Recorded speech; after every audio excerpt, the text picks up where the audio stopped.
Bonjour, l'objectif de cette petite capsule vidéo est de vous faire comprendre le fonctionnement de l'Organisation des Nations Unies.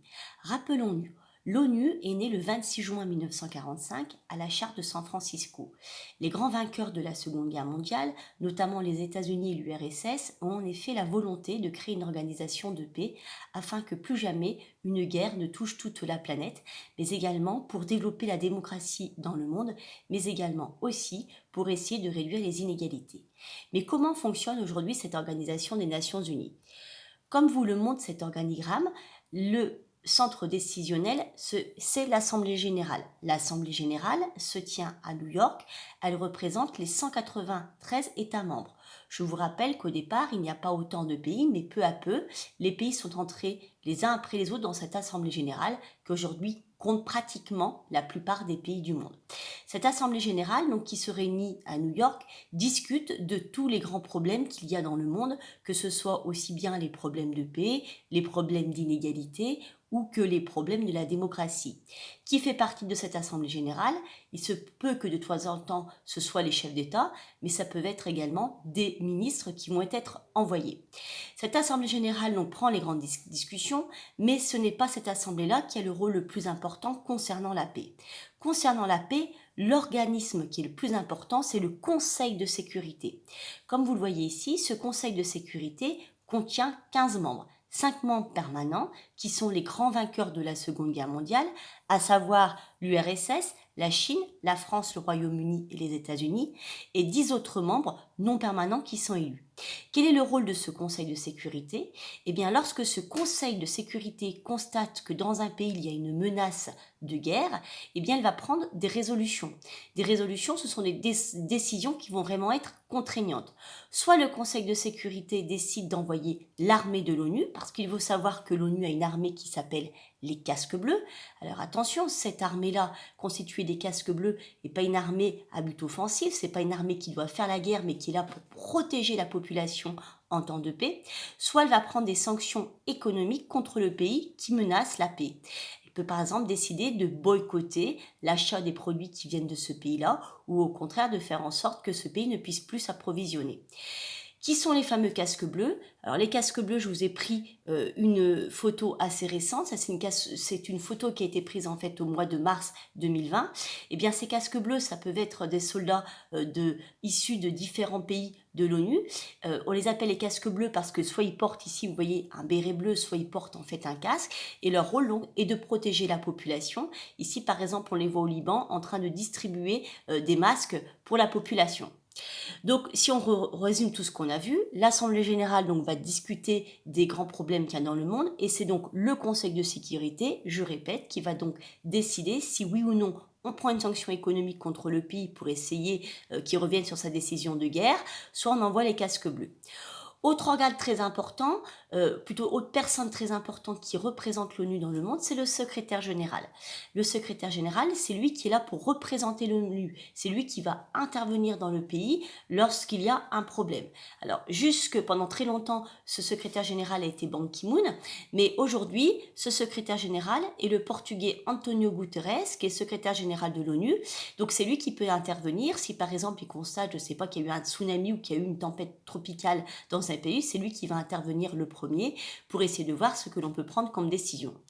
Enfin, autre organe très important, ce sont toutes les institutions spécialisées dont vous avez certainement déjà entendu parler. Ces institutions spécialisées sont donc financées par l'ONU, puisque chaque État membre va donner une participation financière à l'ONU.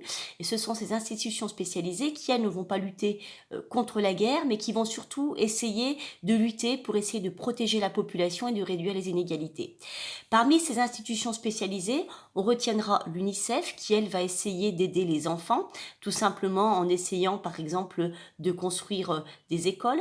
On va retenir l'UNESCO qui, elle, va essayer de plutôt protéger le patrimoine et la culture dans le monde. C'est par exemple l'UNESCO qui peut classer un monument patrimoine de l'humanité pour qu'il ne soit pas abîmé. On va retenir également l'OMS, l'Organisation mondiale de la santé, organisme qui joue un rôle, par exemple, pour essayer de lutter contre les épidémies dans le monde. C'est par exemple l'OMS qui a pu financer des préservatifs pour lutter contre le sida dans le monde. C'est par exemple l'OMS qui peut distribuer des vaccins dans le monde.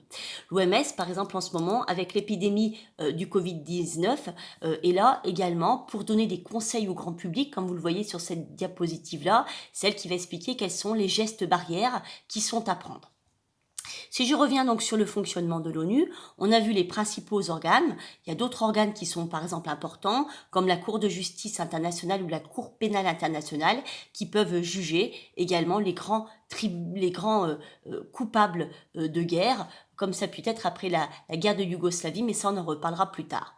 Alors, est-ce que cette ONU, avec toutes ces volontés, tous ces objectifs de 1945, va vraiment être efficace depuis 1945 ? Eh bien, elle va tout faire en sorte pour que la démocratie l'emporte.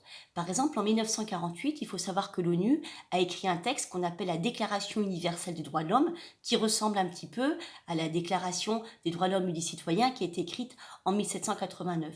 L'objectif de cette déclaration, c'est de la faire accepter par les pays et qu'ils puissent essayer de l'appliquer pour que dans tous les pays, les enfants et les êtres humains et les femmes naissent libres et égaux. Néanmoins, ce qu'il faut bien se dire aussi, c'est que cette ONU va jouer un rôle pour réduire la pauvreté. On l'a vu que les institutions spécialisées jouent un rôle vraiment très important en essayant donc en fait de distribuer par exemple des céréales dans les pays qui sont pauvres, essayer de donner des moyens pour que les pays pauvres puissent avoir accès à la nourriture. Mais il faut savoir que malgré tout, la paix va être très difficile à maintenir. Pourquoi la paix va être très difficile à maintenir dans le monde ? L'objectif, je vous rappelle, en 1945, c'est qu'il n'y ait plus de guerre. Or, nous allons voir qu'il y aura, hélas, beaucoup de guerres depuis 1945. Comment l'expliquer ? Eh bien, parce que du départ, dans cette ONU, il y a certainement un problème dont j'ai déjà parlé tout à l'heure, celui du Conseil de sécurité. Dans le Conseil de sécurité, on a vu qu'il y a 5 membres permanents, je les répète, la Chine, l'URSS, la France, le Royaume-Uni et l'Angleterre. Ces 5 membres permanents-là ont un droit de veto, c'est-à-dire qu'ils peuvent bloquer une résolution. Si par exemple dans un pays il y a une guerre, si un seul de ces pays décide de ne pas intervenir pour éviter cette guerre, eh bien la guerre va donc quand même continuer à se jouer. Qu'est-ce que cela suppose ? Ça suppose que les 5 membres permanents s'entendent très bien entre eux, qu'ils soient toujours d'accord sur toutes les décisions à prendre. En 1945, c'est le cas, puisque ces 5 pays-là avaient un ennemi commun. L'ennemi commun, c'était les puissances de l'Axe, c'était l'Allemagne et le Japon. Mais qu'est-ce qui va se passer après 1945 ? Est-ce que les États-Unis et l'URSS vont rester toujours autant unis ? Eh bien, vous verrez que non, puisqu'on va rentrer dans une nouvelle guerre dont nous découvrirons dans un prochain chapitre d'histoire qui s'appelle la guerre froide, et nous verrons, hélas, que cette paix-là ne va pas maintenir, ne va pas durer, suite aux prochains épisodes.